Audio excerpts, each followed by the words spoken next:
Blog Talk Radio. What do you do when you don't know? Just go and ask for do-de-o-do. A Horazy will journey with you to all the places on Ready the to see go. today. What do you do when you don't know? Just go and ask for do-de-o-do. A Horazy will journey with you to all the places others won't go. You're listening to Ask the Unicorn, live with Ahurazi Deliza, answering all your paranormal, metaphysical, and spiritual questions. Call us now at 718-664-9638 to speak with Ahura, or post your questions via chat room on our show page. And now your host, Ahurazi. Good evening, ladies and gentlemen. I am Ahurazi, and welcome to Ask the Unicorn. You're on the air live with us right now.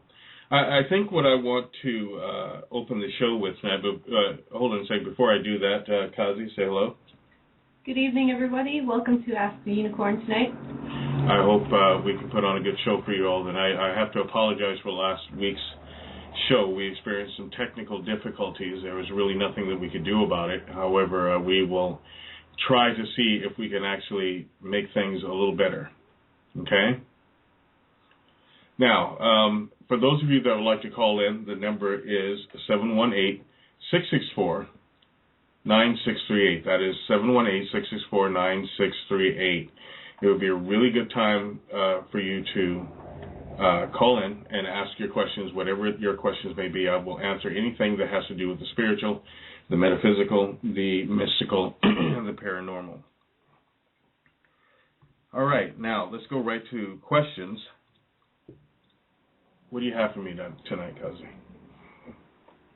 Tonight we're going to start with a question from Debbie Emmons, and she asks, "My husband and I decided no more pets after both of ours developed cancers and needed to be euthanized within 2 months of each other.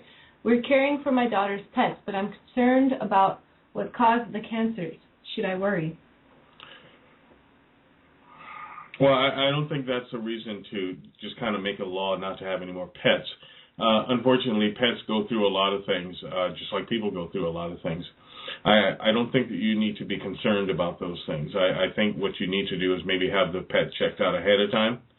I think I know what you're getting at. You're getting at something that has to do with a bad omen or something that has to do with a spirit that may be causing your pets to have this particular disease. There is a possibility of that, and I'd be not being honest with you if I told you that there is no possibility. However, if you have the pet checked out and you do all the things that are going to be correct for the pet, I don't think that you're in any danger. If you feel that you are in any danger, like personally, because a lot of times pets will actually field things for the owners of the pets. In other words, they will take on some of your problems, either emotionally or even compassionately. It's kind of like there's a link between you and your pets, and sometimes that link is extraordinary. What you could do is see if you can have someone come to your home and see if there is a malevolent spirit that is causing these particular types of reactions or these particular types of maladies.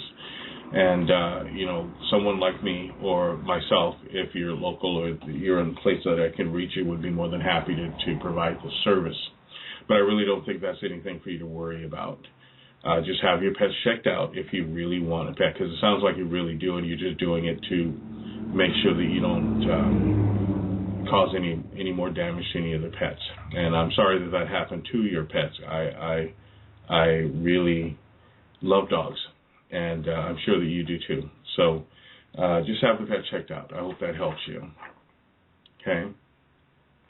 That's a really interesting point. I think that I'll kind of talk about that a little bit.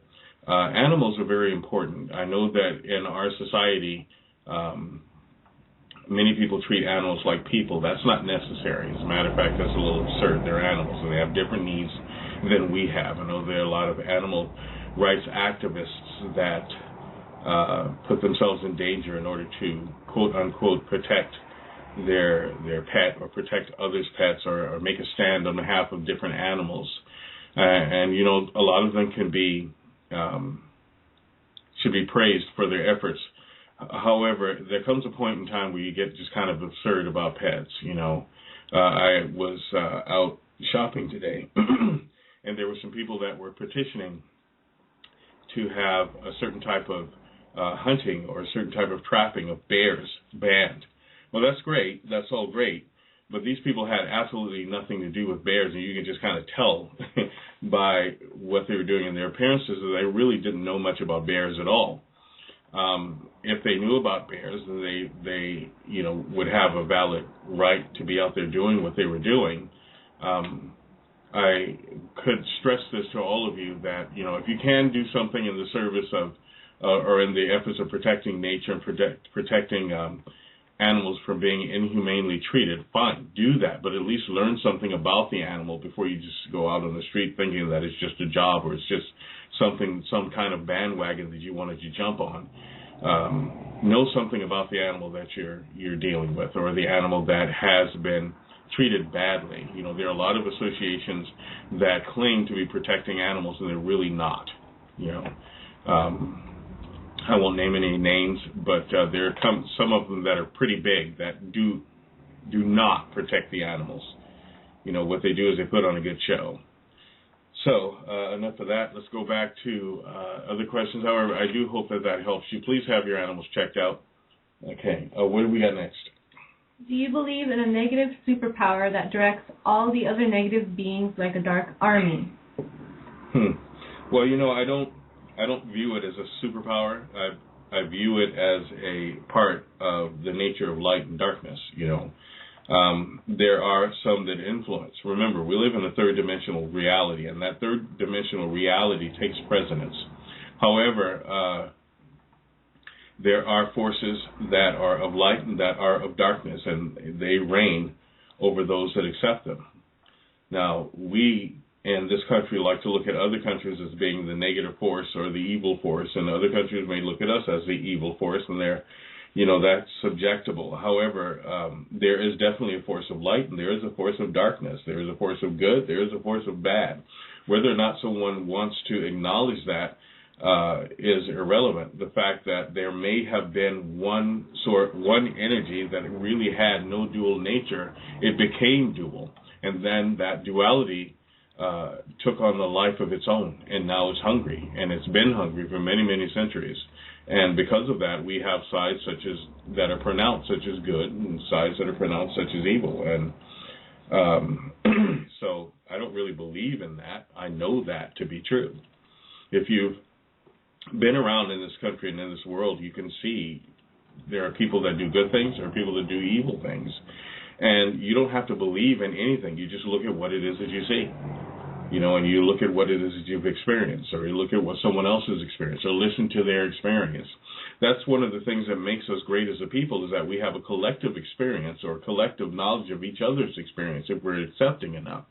And then you don't really have to believe in much. You just have to accept that there is a possibility that these things exist. And then at some point in time, you will know that these things exist or they don't exist. No, I don't believe that there's a force of evil that exists, that there's a superpower. I know that there is. So remember, belief is for those people that don't know. And in my experience, I have come to know things. So I hope that helps you. And what was the second part? There was a second part to that question. Yep. Also. Is there someone directing demons to attack us and another being directing angels to protect us? I think both of them, that is the nature of each side. Demons attack because that's what they do. Angels attack or protect, and that's what they do. I think that has to do more with the nature, and that's already been put in them from the get-go, or that they have accepted from the get-go, and because of that, that is what they do. Now, I'm not going to say that all demons attack, nor am I going to say that all angels protect. I'm just going to say it this way. There are angels that protect, and there are demons that attack. And what we have to do is learn how to protect ourselves, and hopefully not attack other people, because the biggest demon and angel that you're going to deal with is yourself. So if we can start there, then we can start thinking about those things that we don't normally see. and then we'll actually have a valid standpoint. But you could only say that many of us like to say that, well, God tells the angels to protect us, and this is true. And, Satan tells the demons to attack us as well. Maybe this is true. However, I can say this. I've had to deal with demons. I've had to deal with angels. And I think that is the nature of each one of those beings. They do what they have within them to do, just like we as human beings do. The only difference is we have what we like to wave in the face of God, which is called free will. But that free will is not to be used to make a choice of whether or not you like chocolate cake. That free will is to be used to make a choice, be you of light or be you of darkness. It is for your personal identification or alignment, if you will. And I think that each of us deserves the opportunity to choose and use that particular free will, because from that point that you use that free will, that will forever color everything that you do. All of your choices will be surrounding that particular free will, and many of your outcomes will be because you chose that particular avenue with your free will. And these are things that are very important to know. So there's a director of both. Whether or not he tells them to go do that is questionable, because none of us can pretend or even pretend to know exactly what God tells anybody to do, nor can we know what Satan tells everyone to do. We just know that these beings are identified as angels and demons, and they have within them a nature that causes them to do what they do, just like a snake's nature is to slither across, and if you get in its way, bite you. So it comes more to nature than what is told. Okay, hope that helps you. Now, what have we got next? A continuation on that question. It is not just based on what you attract with your thoughts. So how do we get the angels to protect and teach us and the demons to leave us alone? Ask and demand. The more aware you are, the more aware that you're being, the more aware that you become, the more you can do. You have to learn these things. And when you learn these things, make sure that you're learning the basic rule of each one, and that's common sense. The principles apply on each side. Whether you're of light or of darkness, you're going to have to deal with some type of an energy. Just make sure that you know as much as you can about that energy before you make any more choices. And then when you do, ask the angels to protect you. And then do something to protect yourself. Make the demons go away. Don't stand there quivering, waiting for someone to come in a flash of light to protect you. If there is an avenue to educate yourself on the paranormal, on the mystical, then do that. Okay, that's one of the best pieces of advice that I could give you. Educate yourself. Do something yourself. Stop waiting on your knees for someone to come and lift you up and take care of everything for you. You do some things towards that particular goal. It's just like patience. Patience isn't waiting.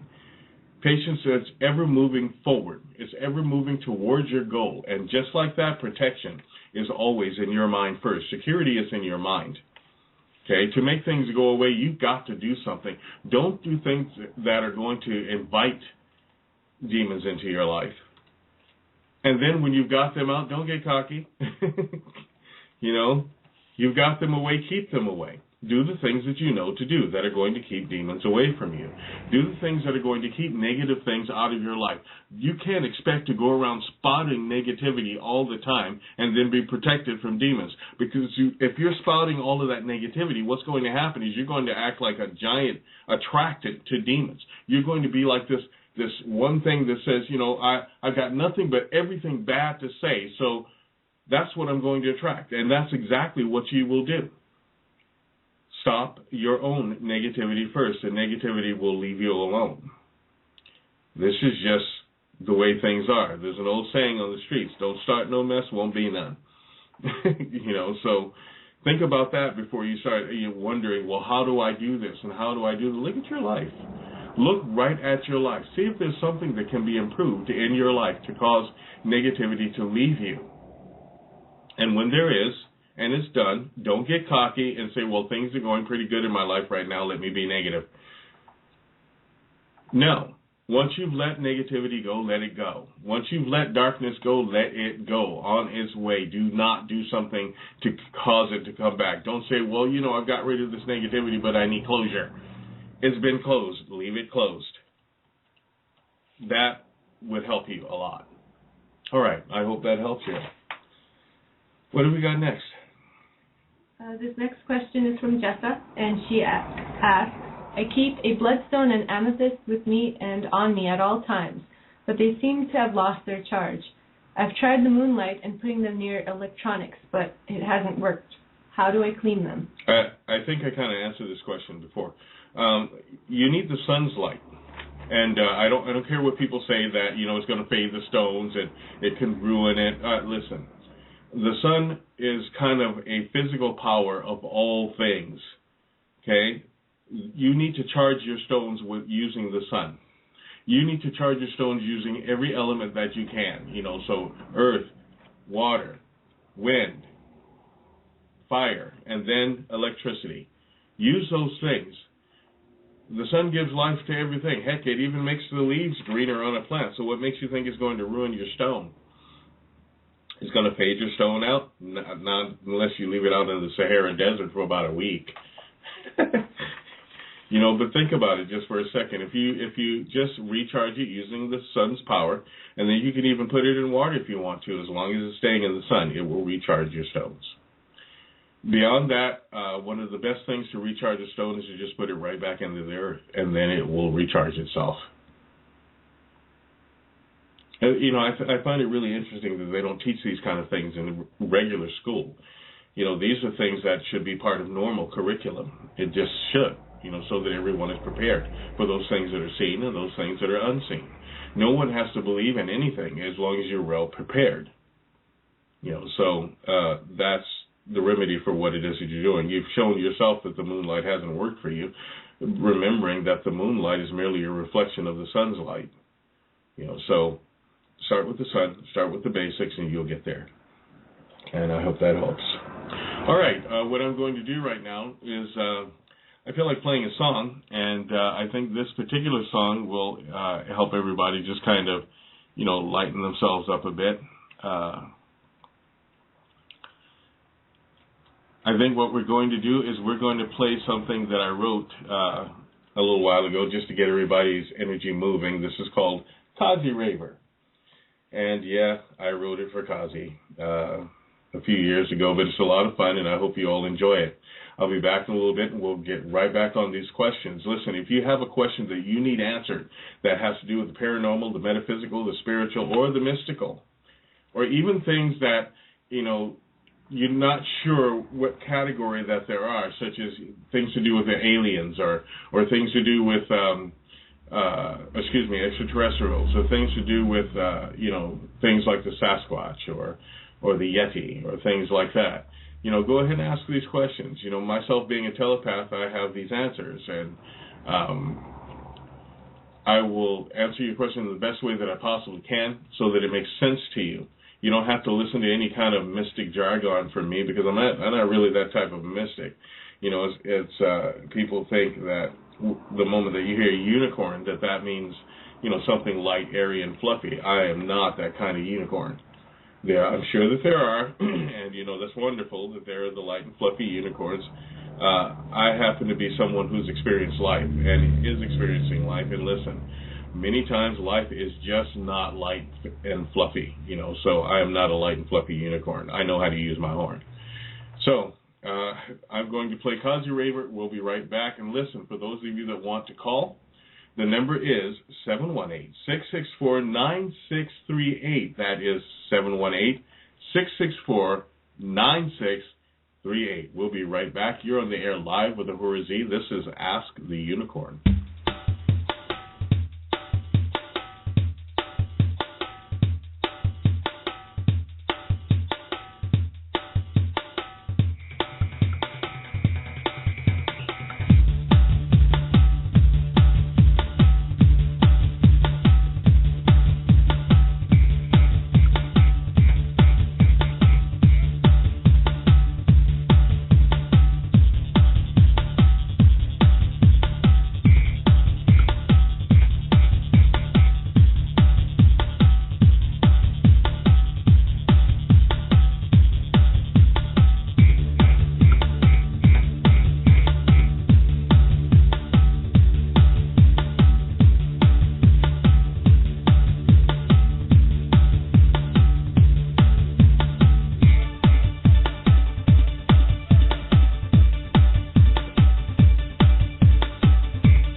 All right, that was Kazi Raver. That is a particularly long song. It lasts about 10 minutes, and I didn't think that you all wanted to hear a 10-minute song, so I'll cut it short just a bit. It's one of my favorite songs, by the way. It's also one of Kazi's favorite songs, hence the term Kazi Raver. Yeah, I know that was cheesy. All right, let's get back to some of the questions that are being asked right now. What do you got for me? If someone attacks you with magic, how much force are you justified in using back against them? Well, depending on whether or not you know magic. You know, that's kind of one of those questions you ask yourself. You know, like you don't want to go and hurt anybody, because the chief and cardinal rule of magic is to hurt no one, to harm no one. Defending yourself, you do what you have to do. Using magic is not like using a firearm or a stick. You have to show some level of discipline and some level of restraint. You also have to show some level of knowledge and wisdom. So apply those. Once your problem is gone, leave it be. There are a lot of very vindictive and vengeful spirits out there that like to, try to get revenge for everything. But listen, revenge only puts you in the same pot that person that harmed you would do. You know, you wind up in that same position. The best thing for you to do is stop the attack, leave it be. And then, hopefully, the fact that you have stopped that that attack will render that other person null and void in their attempts to try to hurt you. But the best thing for you to do, protect yourself. Protect yourself so much that it causes you to be spell-proof. And then just move on. Stop worrying about whether or not someone's going to harm or hurt you. That just leads you to a funny state of paranoia. Now, that's true. It's true that in many cases, paranoia can be a heightened state of awareness, but in more cases, paranoia is simply that, paranoia. And it causes you to do things that you just don't need to do. All right. Now, before I go on, I have a brief announcement to make. I'll be doing, this is for the people that are in Maine. If you want to come from another state, that's fine, but I'll be doing telepathic readings in Augusta at the Augusta Holistic Mystic Fair. And that's this Saturday. It's December 7th from 9 to 4. That is 9 in the morning until 4 in the afternoon. And that's at Calumet Club, the Calumet Club in Augusta. Now, you might say, wow, that's a really long time to be doing readings, but it really isn't. I mean, I mostly just do shorter readings. That way everybody gets a chance to get a good reading. So if you're around in the area, please make your way to that event. I'm sure there'll be a lot of different people there and a lot of really good psychics and telepaths that will help you out, and a lot of different mystics, and I think it'll be a very enjoyable time. So remember, just come out. That is the Augusta Holistic Mystic Fair, and that's Saturday from 9 to 4, and that's Calumet Club in Augusta, Maine. I hope to see you all there, or I hope to see you all and maybe some friends come out. Now, what I want to do is get back on some questions, and what is it we have next? What are things that invite demons in your life? I think I've covered this before. Some of the things that invite demons into your life is doing things that you know not to do, drinking, drugs, overly so, doing things that are going to cause your energy to lower itself, doing harm to others, staying in the spirit of revenge or violence or hate, or continuing to do things that are going to cause you to be depressed or sad, doing things like astral travel, messing with Ouija boards, dealing with mystical things that you have absolutely no knowledge of, going into graveyards and desecrating the graves, doing things like dancing on other people's graves, disrespecting holy ground, disrespecting sacred objects, disrespect of people constantly, steeping yourself constantly in negativity and darkness, pretending to be a demon, pretending to be a vampire, pretending to be a psychic vampire, pretending to do things that you just know better than to do. Now listen to me. There are real things out there. You don't need to pretend, because if you pretend, you're going to learn eventually the true nature of these things. All of you people that think that because Hollywood showed people getting turned into vampires, that's what they want to do with you. Listen, vampires are predators. They do not want other predators. So all of you that believe that you are vampires are probably vampire food. Okay? All of you that think that you are demons are probably just demon fodder. So how about we all kind of cut the crap, and maybe we just all need to assume that we are humans that may have some gifts or some attribute or some trait, and you deserve to learn more about that. But it doesn't have to. Being somebody that wants to be demonic does not make you cool. It makes you a fool. You know, being someone who wants to be a vampire doesn't make you, a really hot person. It makes you a really stupid person. And it also makes you someone that doesn't understand the nature of vampires. Now, I'm not going to say just because they're born that makes them evil. That would be an uncool thing to say. But what I will say is that you don't need to be one of them, and there's a pretty good chance that you're not. Probably a 90% chance that you're not. I have met a few. It's kind of like the people that jump on the vegetarian wagon, Well, I'm a vegetarian because I don't believe in eating meat because meat is murder. Listen, that's rude, okay? That's just nonsensical and it's rude. We are omnivores. And you know something? We've been taught to eat meat. Maybe we need meat, and meat does have some things that help us out. I'm not one who approves of trophy hunting. In fact, I abhor it. I think it's stupid. I think it should be outlawed. But there are some good hunters out there that really care about what it is that they're doing so that they can provide for their families and others. So, if you're not a vegetarian, and believe me, I've met some vegetarian people that really are vegetarians. If you're not, can you just cut the hippie crap? Okay, can you just knock it off, so that we can get on with life?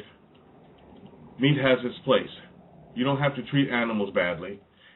And if you get to know an animal, it would be a really bad thing if you decided to know this animal and learn this animal and name it and then all of a sudden you wanted to cook it. That's kind of that's kind of mean. I'm not the type of person that can do that. If I step on a farm and I meet the animals, I can't eat anything from that farm because it would be like eating another person to me.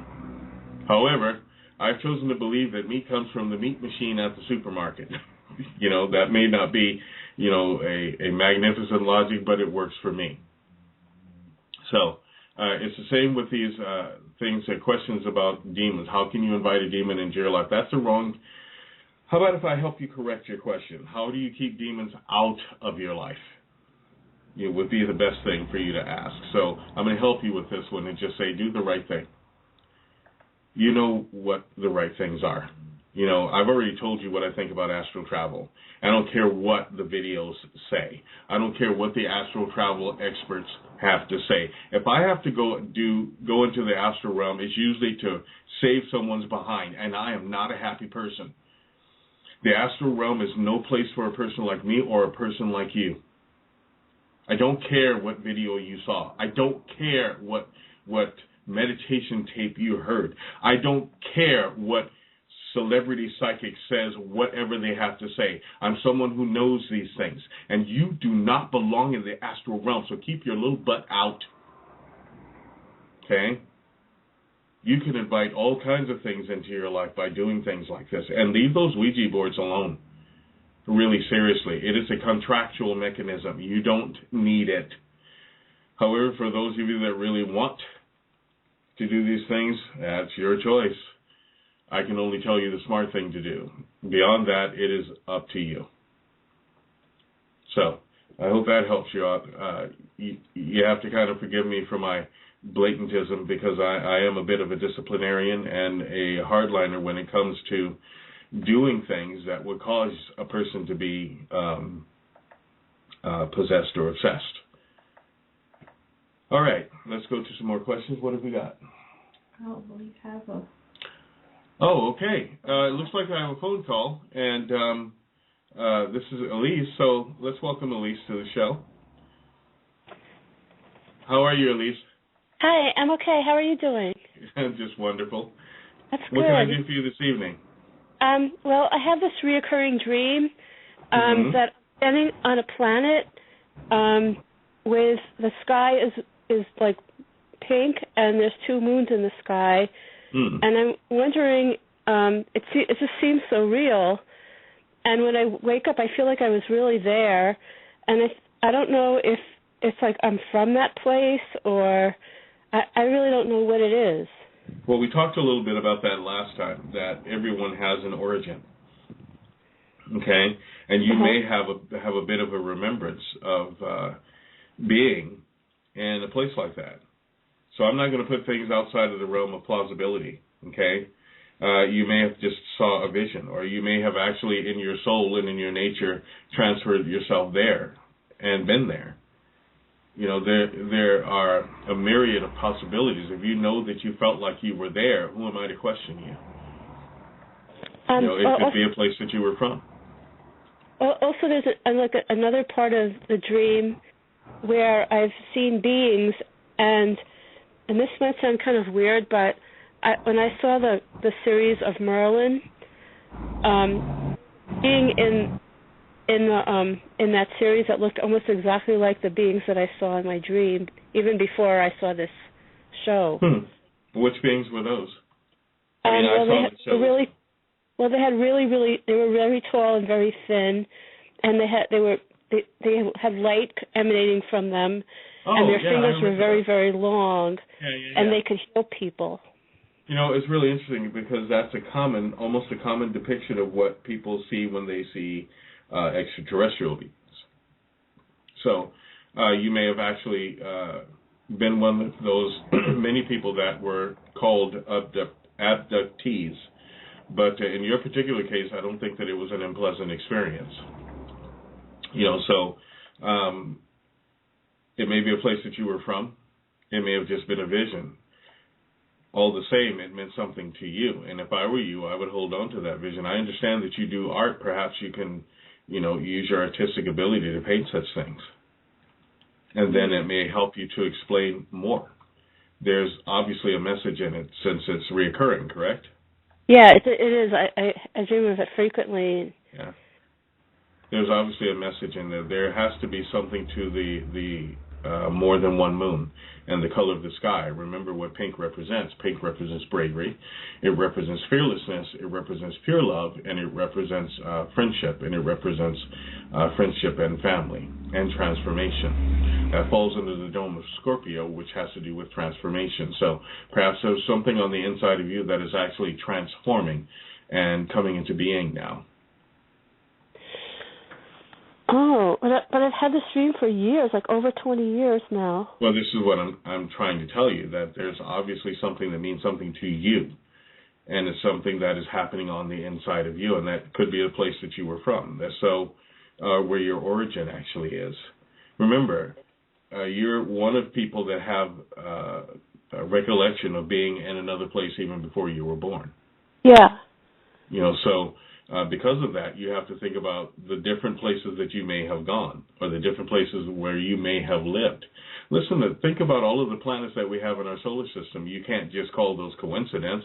I mean, they're not here just for our entertainment. And for those of you that are scientists that like to say, well, where's the physical evidence of that? Look, go outside and look up in the sky and tell me that you can see Jupiter.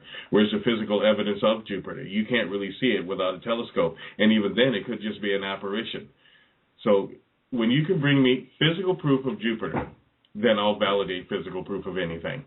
In your case, at least I'm going to say for you to keep pursuing your particular vision, because I think that it will lead you to points in your origin. Okay. Okay? I believe that, and I want to back you up in that particular state, okay?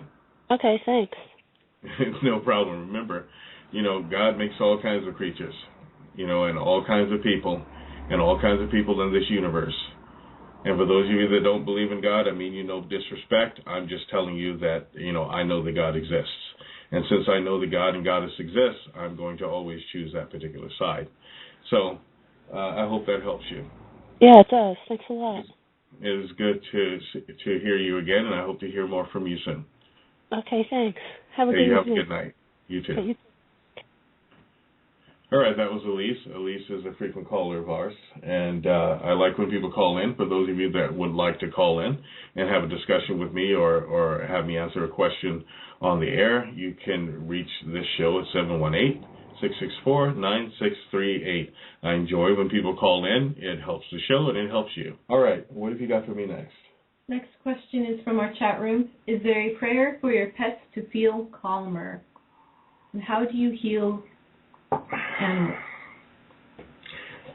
There's no simple answer as to how to heal animals. And as far as a prayer to cause your animals to feel calmer, you yourself need to feel calmer. If you are calmer, then perhaps your animal will be calmer.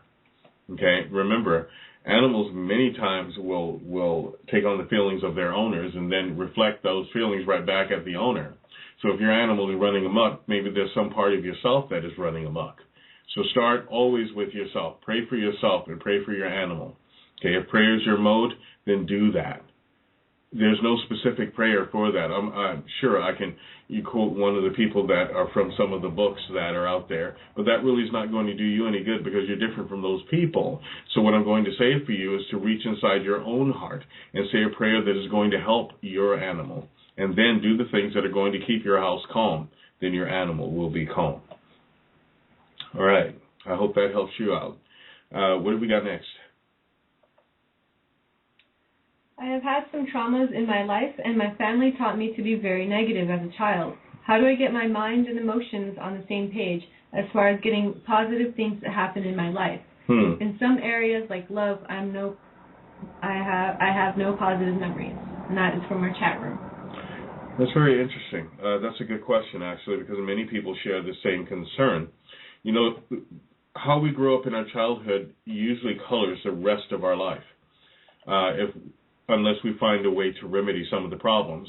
Now, you're going to have to do things of a loving nature. You're going to have to find some things or be around people that are loving and kind, or be around those people that are going to help you to open up so that you can get those things out of you, so that you can have room for kindness. Many times it's not that a person doesn't want to be kind, but their life has been so traumatic that they're full of some other things that have to come out. So you're going to have to find a good source to be able to get those things out of yourself so that you can have room. If you're full to the brim with negativity, you've got to get that negativity out and then be willing to let it go. And it's a really interesting thing. When we learn things as children that have to do with the nature of something, such as negativity and violence and anger and all of those things, it becomes a part of us so much that we become addicted to it. And then it's very difficult for us to let it go. And even when we think we've let it go, we find reasons to take it back into ourselves. So one of the best things that I can give you is you're going to have to find a mode of discipline that will actually help you. Now, a lot of people will just go run to a therapist, but a lot of times these therapists are people who are looking to fix themselves because they know they have problems, and then they go into a profession of trying to fix other people, and that usually consists of them listening to you going, yeah, let's explore that. How does that make you feel? I see. What about your parents? And that's just ridiculous. Most of the time they offer you nothing but platitudes and don't really give you anything. Give you an exercise, help you do something, help you understand the relationship between your mind and your body. Now, you're talking about your mind and your emotions, and that's pretty good because your emotions will color a lot of things, and the emotions usually have to do with someone outside of your own self. In other words, that's what someone did, didn't do, gave you, didn't give you, said to you, didn't say to you, that usually ignites your emotional body so that you really don't know what it is that you're doing, or you can't make a valid decision on doing anything. What you have to do is get your emotions in line first and understand the difference between emotions and feelings. You have to learn to react, but you also have to learn to respond to things. If you hurt your hand and you react all over the place and let out all of these profane things, but then don't do anything about it, your hand's just going to hurt. It's just going to bleed. Okay, but if you hurt your hand, you get your reaction out, and then you respond to do something about it, you'll remedy the situation. Okay, and this is one of the things that we all need to learn, is that your whole life is going to be about two attributes, and that is reaction and response. Okay? You react to something, now you have to respond to it. You have to do something about what it is that you're reacting to. Okay? It'd be great, someone makes you angry, so all you do is react all over the place and emote all over the place. That doesn't do anything. It's not going to help anything. But if you react to something and then say, wait a second, I need to go and take a walk so that I can get my thoughts together, that's one of the best things that you can actually do. Or I need to go and, maybe go to my punching bag and get my reaction out so that I can think clearly and cleanly. That's one of the best things that you can do. Find something that's going to give a change to your reaction. Okay? Because remember, we all grew up in different lifestyles. Some of us have grown up with very stressful families and very stressful surroundings, and some of us are still surrounded by those things. We have to find a way out. You don't just go and move away and change your location thinking that you're going to end all of your lessons and all of your stress by, going to another place. You'll just take all your problems with you. You have to be able to master yourself wherever you are. And if that means doing something like taking martial arts so that you can learn the difference between yin and yang, so that you can learn the difference between punching and not punching, so that you can learn some discipline so that you don't go flying off of the handle, then do that. If that means drawing, if that means painting, writing, singing, skydiving, skating, anything that is going to take all of that energy that you have amassed over the years and channel it into a productive force, you'll be helping yourself. And stick with it no matter what anyone tells you. I've actually seen situations where a person wanted to stop drinking, and they were really putting forth the effort to stop drinking. And that person's friends, because they didn't want him to change, started downing him just because he was stopping drinking. Just because someone wants to quit smoking marijuana, all of their friends turn on them and tell them how you've changed. I don't want anything to do with you, or you think that you're so much better than everyone, when they should be saying, hey, that's good for you. Good for you. You've decided not to do something destructive to your body. And praise this person. So you have to kind of change your thought, but when you change your thought, you change your surroundings. You have to become more aware of your surroundings, your environment, and those that are within the environment. And then if they are becoming destructive and trying to keep you in that same pattern, then you have to find another place to be or other people to be around. Or at least give them enough respect so that you can say, listen, I don't want this in my life anymore. And if you come around me, you can't be this way. And hopefully that person respects you. If they don't, then you just don't invite that person around anymore. And those are some of the things that you can do to get that early programming out of yourself. And then teach yourself how to love yourself. Now, I know that sounds kind of, soft and gushy and all that stuff, but that's not what I mean. What I mean is, instead of punching that wall that you normally punch, try fixing it. Do something that's going to say, hey, I'm pleased with myself. Instead of, calling someone a name when they happen to cut you off on the road, bite your tongue a little bit and then stop and say, listen, maybe I need to go treat myself at Starbucks so that I can feel a little better. Why don't you go do that? Do things that are going to cause comfort, not things that are going to cause more harm, or pour a bucket of water, negative water, into your ocean of negativity. Then perhaps your ocean of negativity will have the opportunity to dry up, and you can use that space for something else. So, if you need help with those things, you can always make an appointment with myself, and I will be more than happy to offer you spiritual counseling. And I can be reached at Unicorn Cove School of Metaphysics. You can go to www.unicorn-cove.com, and you can reach me there. You can call area code 207-347-5686, and we can make an appointment for you. I'd be more than happy to help you out. All right, now I'm just going to take a station break for a moment so that I can get you some additional information so that you'll all know where to call and how to reach me. I'll be back momentarily. I am Ahura Z. You're on the air live. Ask the Unicorn. You're listening to Ask the Unicorn with Ahura Z. DeLisa, answering all your paranormal, metaphysical, and spiritual questions. Call us now at 718-664-9638 to speak with Ahura, or post your questions via chat room on our show page. If you have an issue you'd like to discuss with Ahura in more detail, He offers telepathic readings and spiritual counseling by phone and Skype. Ahura also teaches private classes online using Skype video. For more information, visit Unicorn Cove School of Metaphysics at www.unicorn-cove.com. And now back to Ask the Unicorn.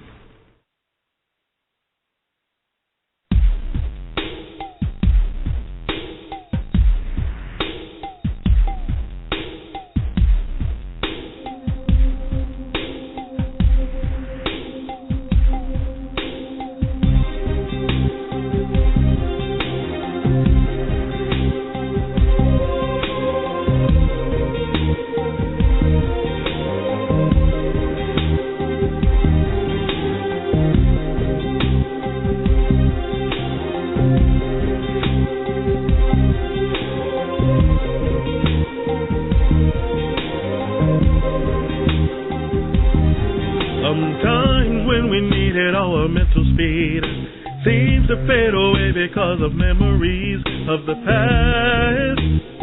Hey. If only the pain of what was done to you could be washed away just like the person who hurt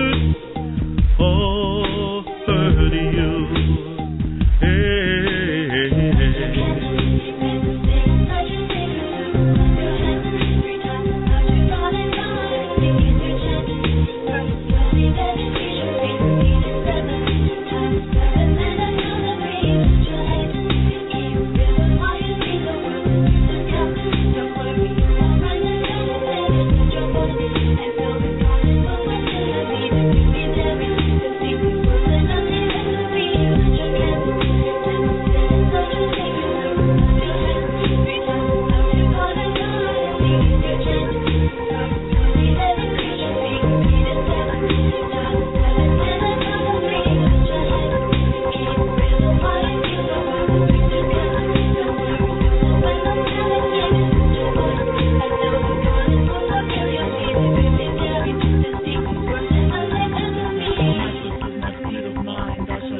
By Pisces Project and their Spellbook album.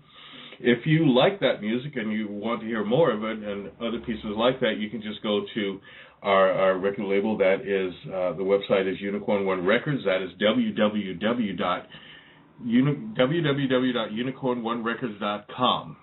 Okay, and you can download any of that music, and I'm very proud of that music. And if you have any requests of any of the songs that Pisces Project has done, I'll be more than happy to play them for you. Okay, what we're going to do now is we're going to go over to the phone lines, and I have two people actually waiting in the phone lines, and I'm going to first bring in Maven. Maven, how are you doing this evening? Oh, good, Z. How you doing? I'm doing just wonderful. And what can I do for you today? Well, actually, I had a dream that I wanted to ask you about. Okay.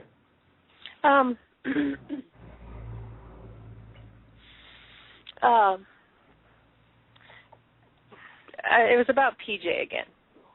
Every now and again he pops up into my dreams, but this time he turned into a human. Okay. All right. He was a horse. He had a saddle and a bridle and everything, but I led him into a house, and there was a blanket on the floor, and he laid down on the blanket.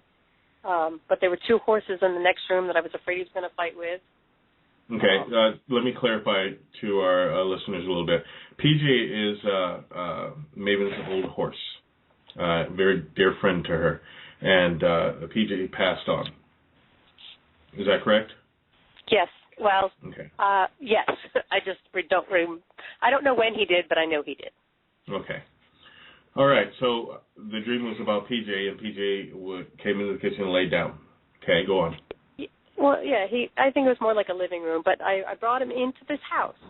He laid down on the blanket, and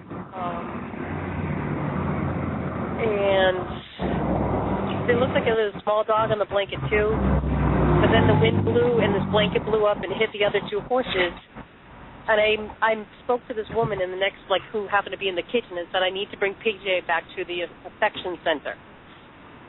And I turned to PJ, he stood up and he was human. And I hugged him, and I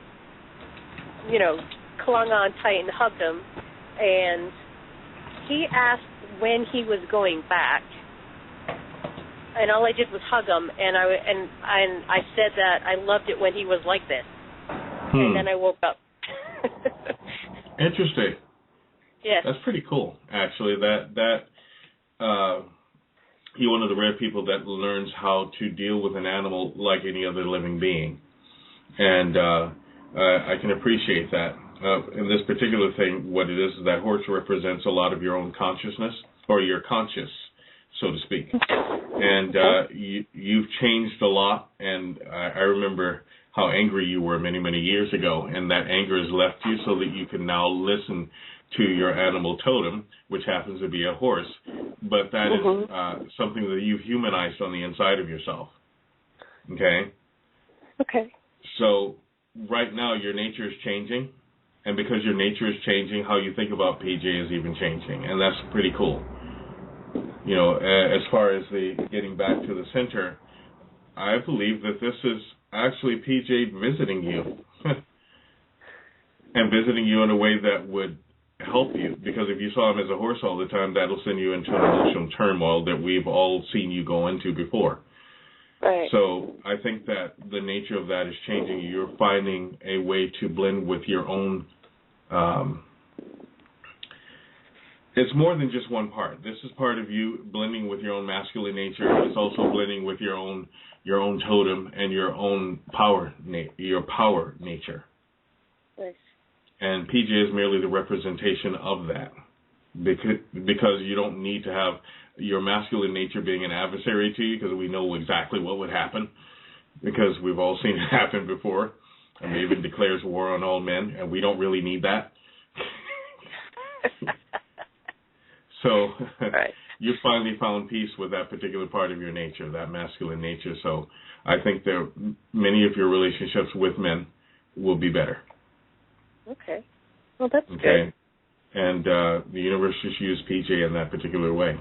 And now we have your own admission that you like it. So that's good. Okay. Well, that's very cool. Yeah, so give yourself a pat on the back. All right. Well, good. I'm glad I asked you about that. Kind of left you with a strange feeling, didn't it? A little bit, yeah. He's never okay. human. He's never been human before. Well, you were the person that said, I hate humans. Yes. Yeah. So, yeah. Now you know. Okay, good. All right. I hope that helps you. It was good It hearing does. from you. Okay. Thank you. Good to talk to you. And you too. Anytime you need questions answered, you know where to find me. Yes, I do. All right. Talk to you soon, Right. sweetie. Okay. Thank you. Thank you, Z. Okay, bye. Bye. And that was Maven. Now we're going to go to another caller that I have here. This is Amon. I'm going to bring Amon into our studio. All right, Amon, how you doing? Hi. Oh, hey. Hey. Am I on the air now? You're on the air. Okay, that's weird. Okay, so I wanted to ask you and let you know that I got called to a case on Friday, and it's actually a haunted hotel, which is interesting. So I was wondering if maybe some of the people would be interested in you explaining, like, the process of how things could become haunted, what types of hauntings there are, how to identify the differences. Well, that's a good thing to explain. I kind of go over that once in a while on the show as I'm answering questions. But I'm going to let everyone know, Amon is one of my apprentices. I'm very proud of him. He's learned the art of paranormal investigation and psychic police work, and he's very effective in his work in Seattle, Washington. And he's got a lot of work now because people can see how good he does things. If you are interested in doing this kind of work as well, I can train you as well so that you can be, a psychic policeman as well. Now, what you're talking about, this hotel, where is it? Which hotel is it? It's Mount Vernon. Mount Vernon? Yeah, I got called in by another paranormal team in the area. They wanted a specialized demonologist, or at least that's what they perceived me as. And they said that there are things attacking people in the hotel, specifically kids, shadow people, slashes, usual stuff. Shouldn't be too bad. I've trained you on how to deal with that, so I have confidence. Yeah, I'm not worried. I just thought that'd be an interesting thing for you to talk to the viewers about. And I'm going to have to take my question off the air because I got to go take care of Luke. Hey, that's not a problem. I will cover those things, and hopefully you're still listening so that I can answer your question. I will be, but I got to go handle something. All right, take care, man. Okay, bye. Okay, and that's Amon. As I said, Amon is one of my agents, and he's very effective in his job. He is based in Seattle, Washington, so if there is anyone that's listening in Seattle, you might want to contact him, as he will be able to handle those things on that side. You can contact me, and I'll forward you to him if you're in Seattle, or in Washington State, because he doesn't mind traveling at all. Now, for those of you that want to know more and want to receive training in psychic police work, you can go to Unicorn Rangers website, and that is www.unicornrangers.org. And I can give you all the information that you need. I train people on a daily basis. I am also very, very interested in training law enforcement and what to look out for. That's law enforcement on local, state, and federal levels. I would be very pleased to teach those that are at a federal level how to deal with these particular things if they need an education, and how to deal with things such as paranormal phenomenon, how to develop their awareness. I'm sure that they have loads of resources, and I'm just one of them, but I happen to know exactly what to do. So if you're interested in contacting me, I am available to you.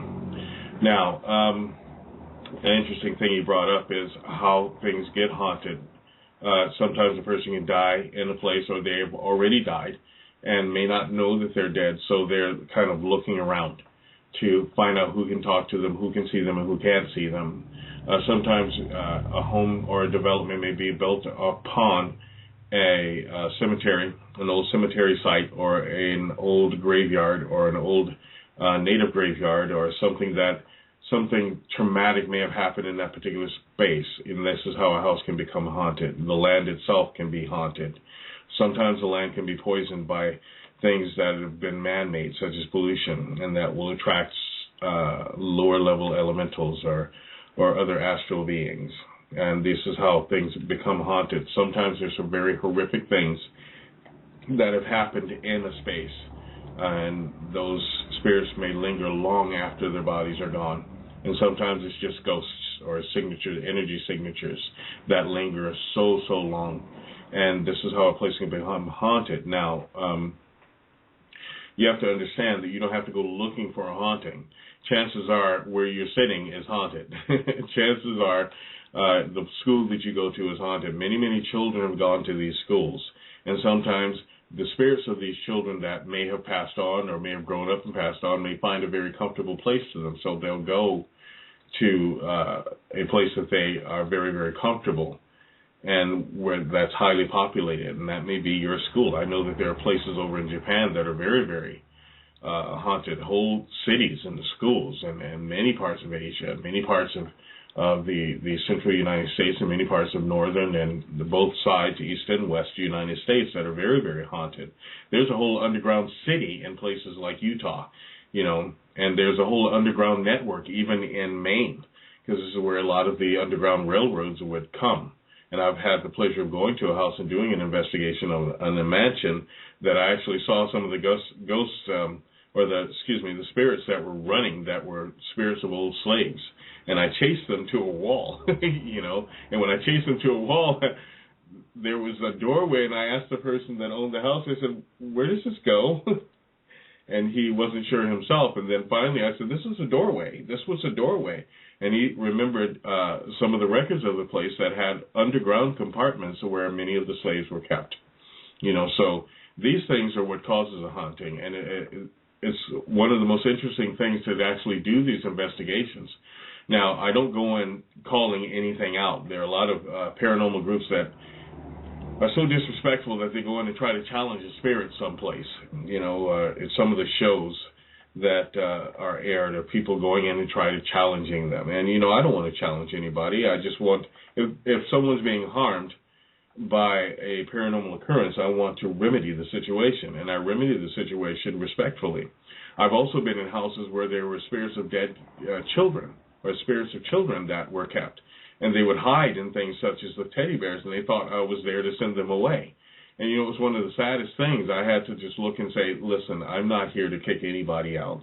You're all children. You're not causing anybody any pain. So I'm merely making it easy for you, and I would make a concession for them, or request a concession from the universe so that they can go where they needed to go.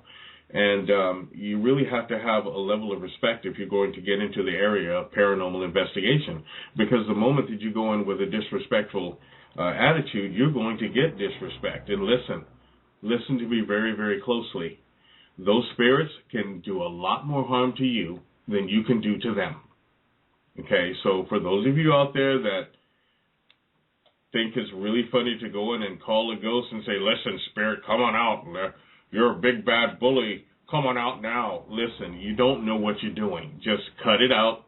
Leave the video cameras, the microphones, because when you take footage of them and you take that footage someplace else, that ghost, or that spirit can use that particular footage that you've taken and played in your appliances at home to track you.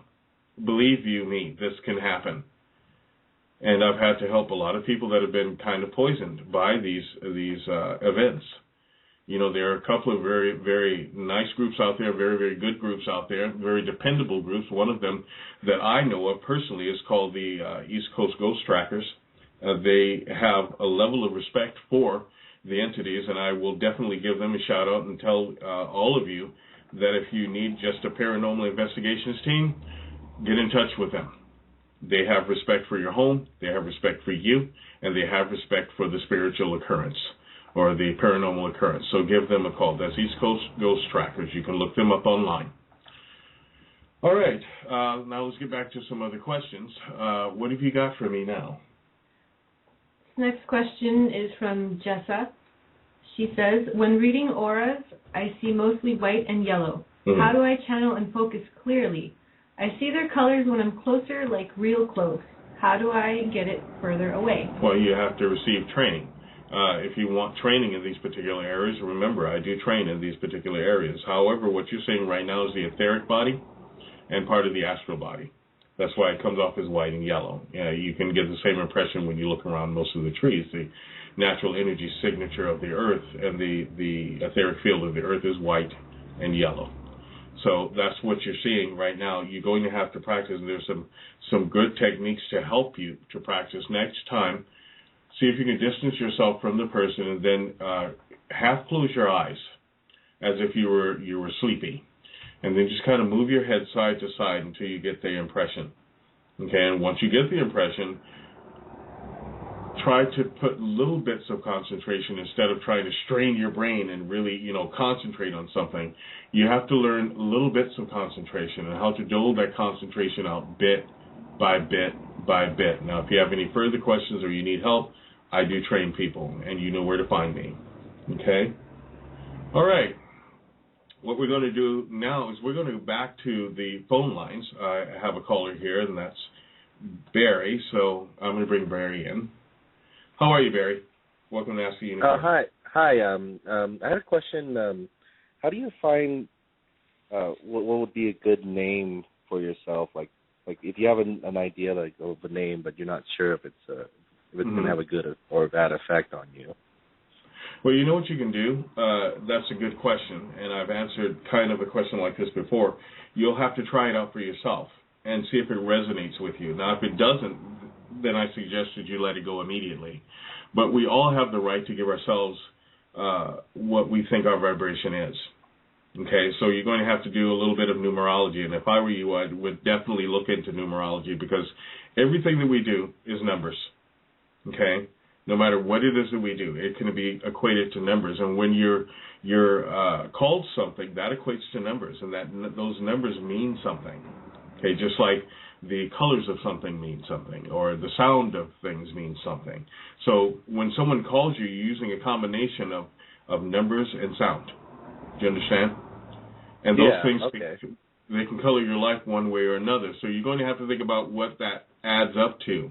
Now, you can look online and find some of the charts for numerology. And then if you need training, you can probably find someone that will be more than willing to train you. And you're in the 714 area code. 714 area code, is that in California? Yeah. Yeah. So if you're in California, I can guarantee you there are a lot of people out there that can help you with that. If they can't help you, then please give us a call and set up an appointment with me, and I'll be very happy to train you in the art of numerology. But you can kind of look up some things for yourself, and then you'll learn later your vibrational frequency so that you can properly give yourself a name. Because there are a lot of names out there, there are a lot of titles out there that you can give yourself, but some of them will resonate with you and some of them won't. Even though they might sound cool for you, they may not resonate to your particular makeup. Now, let's see. When is your birthday? March 20th. Okay, March 20th, which means you're dealing with a very Piscean vibration, which means your key form is relationships. Everything that you do has to have to do with a relationship. Am I correct? Yeah, I would say that's pretty accurate, yeah. Okay, so let's say that in dealing with relationships, what you're looking at is how to keep that relationship and how to keep that relationship so that it grows. Okay, like all people are. That's a pretty good generalization. What I'm going to do with you is I'm going to tell you this. You have to find something that's going to be, you're going to have to find something that will be, that will vibrate to a person wanting to have a relationship with you. Do you understand? And if you're in a relationship right now, you're going to want something that is going to cause that relationship to be enriched. Your vibration is relationships with what we like to call God or universal protection, okay? Which means that if you do get into a relationship, you're not going to do anything to harm that relationship because it's just not within you, and you'll do almost anything to make sure that relationship stays. Okay, so you're going to have to find out how to keep that going. So what I'm going to suggest for you is to look in the areas or the vibration of Libra, which happens to be green. Okay, and then we're going to look into the vibration of white, which happens to be purity, because when you're interested in a relationship, that's exactly how you carry things off. It's very, very purely. Even though that person may look at you like you're being really cheesy, you're actually being straight from the heart. And that's a good thing to be. Okay, the only thing you have to do is find your own identity, because a lot of times you have a tendency to lose yourself in that person. So we don't want that. So we're going to have to pick a name that is going to help you do that. I'm going to suggest this for you. Don't pick a J name. Okay? Don't pick a what name? Don't pick a name that begins with J. Okay. No. That's not going to be a great name for you. Okay, why don't we pick something that begins with an S. We can pick something that begins with an R. We can pick something that begins with an A. That might help you. Those are your good letters. Do you understand?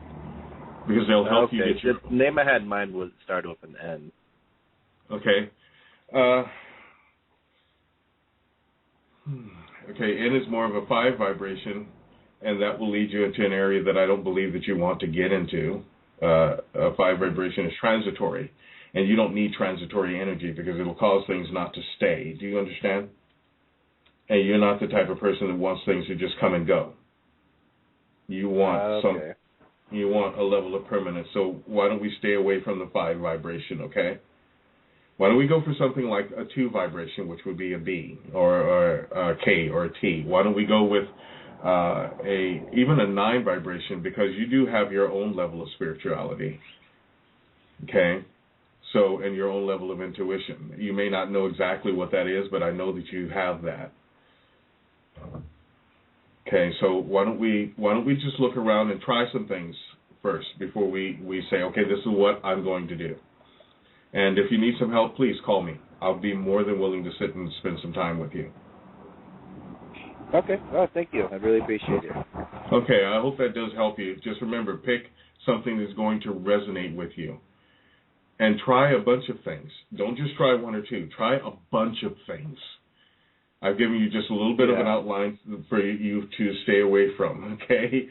So let's try to stay away from transitory energies, because transitory energies will just break your heart. You've had enough of that. We don't want to go back there, okay? Okay. All right. All right, thank you. You're very welcome. Have a good evening. Okay, and that was Barry, and I hope that anyone who would like to call would do so. That's 718-664-9638. You know, I love answering questions, and I love talking to people. I love helping you to see your way through things. All right, I'm going to play another song.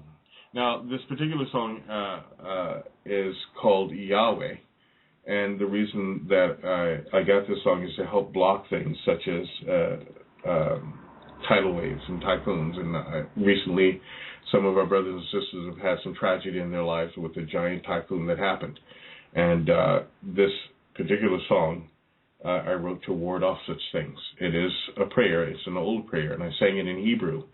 And I hope that you all enjoy it. So, without further ado, Yahweh.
right, that was Yahweh by Pisces Project. And remember, if you like this music, you can go to our Unicorn One Records site, and that is www.unicornonerecords.com, and download this music and other music.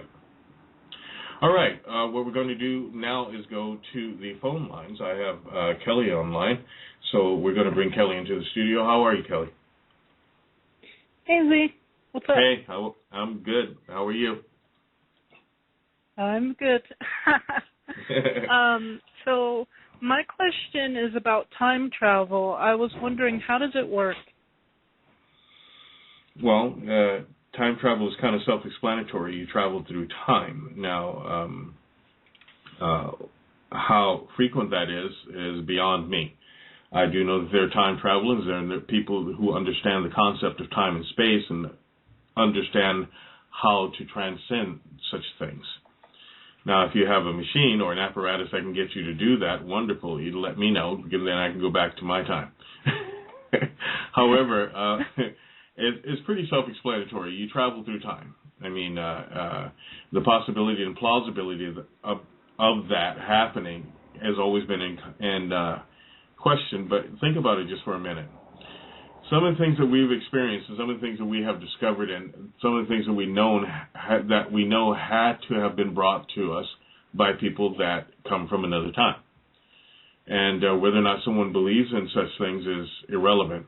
The fact is that there are people that are travelers and people that have been through different areas of time and space that know that time travel is real. So how you do that is very, very complex. Now, there are a lot of people that are capable of building a time machine, but the materials that are used is what is more in question. You know, you need certain materials in order to do such things. You need certain materials that are going to enable you to transcend time and space and move at certain velocities or certain speeds and certain directions, you know. So that could take about 10 years to explain. And for those that are interested in time travel, that some wonderful people that I like to call engineers, that we all call engineers, are quite capable of building such apparatus if they had the time, the money, the crew, and the material. But it's pretty self-explanatory. How do you time travel? You travel through time. You find a way to travel through time. You know, you can't do it with 2 Band-Aids and a biscuit. You kind of have to find the material to do so, and unfortunately, that could cost a lot of money. There are people who have that kind of money, and I'm sure that our scientists are or our engineers, because scientists theorize, engineers build, are trying to find a way to build a time machine if they haven't already. You know, So relating to that, though, like if you did travel, say you traveled back in time, would you be in another dimension, like another separate timeline from the own that you've lived? Like, would you go back into a completely different one? Okay. Of course you would. So it's kind of like Doctor Who. I guess you could say that.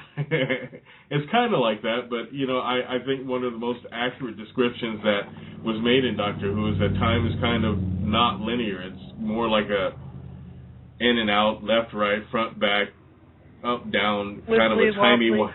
Yeah, you know, wibbly wobbly, timey wimey thing, if you want to go through that, because even in our own minds, the comparison between our dream life and our waking life, it deals with time and space, and they're 2 different timelines. You know, so that can be a lot of things. Okay. So I hope that answers your question. Yep. Good. Good talking to you. You too. See you soon. Bye. See ya. All right, that was Kelly. And for those of you that have good questions, just call 718-664-9638. That's 718-664-9638. All right, what have we got next? If you are not supposed to enter the astral realm, then how do you travel to other worlds and learn things? Is there a mental body as opposed to an astral body? There are many different bodies. Actually, there are 5 bodies, 5 basic bodies. That is the physical body, the astral body, the etheric body, the spirit and soul bodies. There's a technique that I teach that is called soul travel. It's kind of a guided meditation on steroids, you might say. You keep awareness of your own body and keep awareness of your own consciousness and be able to travel to different destinations. That is one method. There are others that teach a form of meditation that they call TM, a transcendental meditation, that helps a person to find different destinations and observe things or to be involved in things.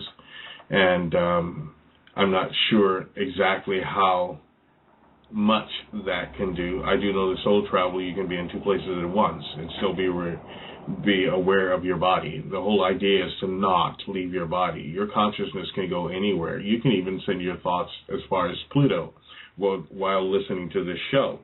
It's just a matter of what your imagination body is like and what your actual spiritual and vision body is like. And you can develop both of those. So that's the simple answer. That's the short answer. The other thing would take a whole class. And if you're ready to learn about such things and are serious about learning about these things, I do teach classes. All right. What have we got next? Does the god or goddess follow the Tao? What is their relationship to the Tao? You just asked me if God or goddess follows the Tao. I think that the Tao was made by God or goddess. I think that all things, including our concept of what the Tao is more from a man perspective, but the actual creation of it or the actual energy of it comes from God or goddess, and both. So it's you kind of have to take your thought and reverse it. God doesn't follow the Tao because God is not a Taoist. However, Taoism is a result or an effect of the presence of God, just like most other things are. We battle over such things and we talk about such things and don't really take into consideration that God was not a Christian, God was not a Catholic, God was not a Jew. God is God. Goddess is goddess.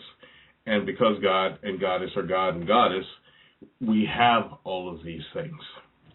Okay? And to take into consideration that there's another nature that may have spawned such things as well.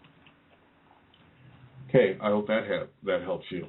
A lot of times we really have to think about what it is that we're saying. We say, does God follow the Tao? The Tao is God. So you might say that the very essence of the Tao is because of God. It's because of Goddess. The Tao is one of those things that is definable yet undefinable. It is walkable yet unwalkable. You can learn it, yet it's not something that you can learn. It learns you. It is a summation of all things. There are many things that have sprung from the Tao. Many things because the Tao is present, we get to do. Likewise, there are many different arts, including the Tao, that have sprung from the very presence of God, Goddess. So remember, you always have to go from the bigger. The bigger ocean is what gives us things such as, the stream. We always have to remember that. The rain gives us water, but perhaps the rain evaporated from the ocean. And even then, someone created all of these things. Yeah, it's like I was telling someone earlier today. I'm all for the Big Bang theory. I really believe that that's what happened. However, I do have the knowledge that someone lit that fuse, and that being I know is God, or by different names. That would be the names of God or the names of Goddess. So you kind of have to look at things on that particular perspective, and that should help you out. There are a lot of different points of view when it comes to things of a spiritual nature or a religious nature. I'm not a person that is very much into religion. I am a person that prefers the term spiritual but understanding that spirituality is reality first and foremost. And I think that we should all kind of take that view. That frees me to study any religion I choose to. And there are a lot of very enriching religions that people do study. And there are a lot of different schools of theology. Whether or not someone is a naturist and they believe that nature is a force, or that force can be called God or goddess, is fine with me. You know, if you decide that the name of your higher power is going to be tree, fine. I'm sure that tree, that great tree, understands you and you understand it, you know. But understand that when we talk about different teachings, the teachings come from the teacher, or the fruit comes from the source. You know, so it's more in the area of that, you know, the Tao comes from God. Okay, do we have any other questions in the chat room? Yeah, we have one last question. Okay. There are legends about elf or fairy mounds, and how people have gone into their worlds and come back. Do you think that could happen? Yes. I don't just think it can happen. I know that it can happen. You know, I understand that we have to deal with the physical reality, but sometimes that physical reality can be bent, and be bent in enormous ways.